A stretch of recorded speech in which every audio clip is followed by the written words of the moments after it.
et sous le soleil, alléluia, pour la première manche du championnat de France d'Enduro 24 MX. Alors on va revivre cette première journée de compétition et c'est la nouveauté en 2018. On va s'intéresser enfin, allez-vous nous dire, aux nationaux et aux vétérans. On va d'ailleurs commencer le résumé par eux.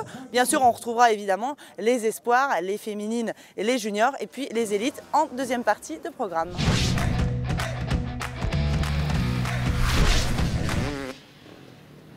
En National E1, c'est un retour gagnant sur le championnat de France pour MyLeague Bron-Fontanaz qui a dominé la journée en remportant 4 spéciales. Il s'impose avec 54 secondes d'avance.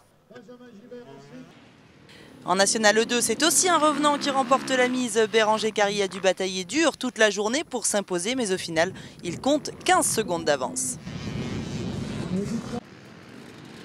En National E3, Damien Eschobard finit par l'emporter à l'issue d'une journée qui avait moyennement commencé. Il compte 7 secondes à l'arrivée sur Anthony Sévérac. Enfin, chez les vétérans, la victoire revient à Nicolas Boyer.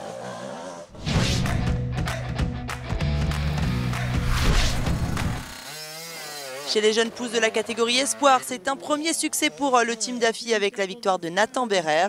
Il s'impose sur 3 spéciales et a assuré sur la dernière pour gagner avec 21 secondes d'avance.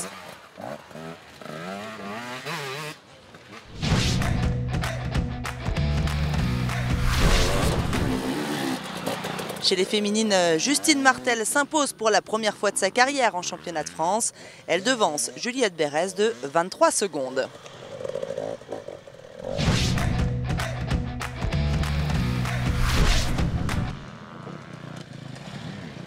En junior E1, victoire de l'officiel Cherco Théo Espinas qui a remporté 6 des 9 spéciales de la journée.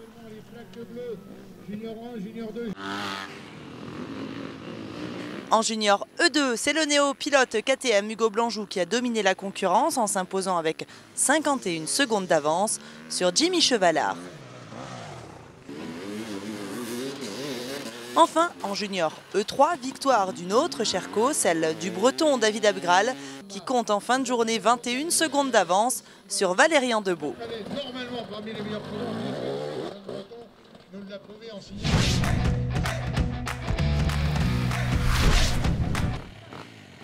On passe aux catégories élite avec les petites cylindrées des E1 et là ce doit être une grosse déception pour Jérémy Miroir qui a longtemps été deuxième. Mais après un dernier tour très moyen, le pilote Husqvarna est relégué à la 3e position de cette première journée.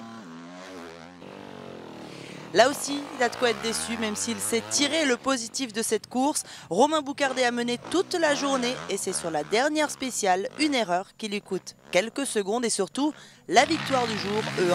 Le pilote Yamaha Bonneton de Roux est deuxième.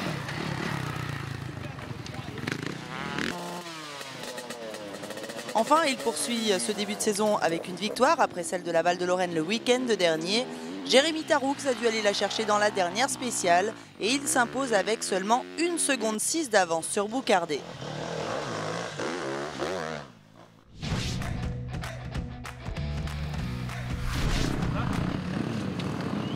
Chez les mid-size de la catégorie E2, on retrouve à la 3e place le local de l'étape Antoine Basset.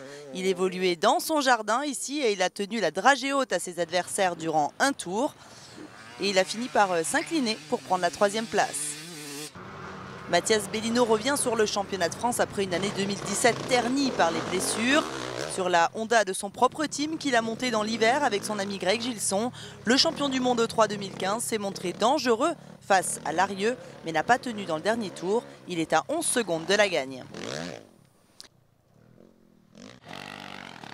Enfin, il est notre meilleur représentant en mondial. Loïc Larieux s'est certes fait un peu chatouiller sur cette première journée du championnat de France, mais il est bel et bien le patron et a bouclé la course avec un dernier tour parfait en remportant chacune des spéciales, l'officiel Yamaha et le vainqueur Elite 2.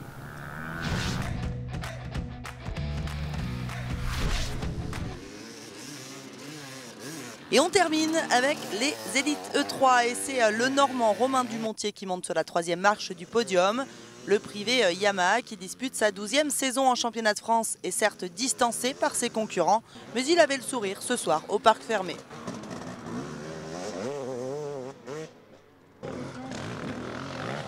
Anthony Gesselin est deuxième en E3 après avoir tenu un gros rythme en début de journée. Le jeune Basque n'a jamais vraiment pu contrer Nambotin, mais il a été très régulier en terminant deuxième de chacune des 9 spéciales.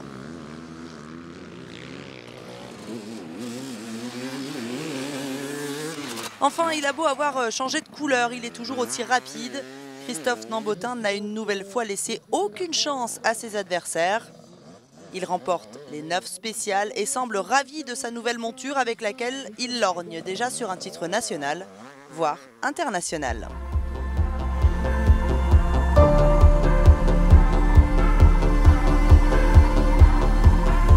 Merci de nous avoir suivis. Rendez-vous demain à Privas pour la seconde journée du championnat de France d'enduro 24 EBX. Ciao, ciao.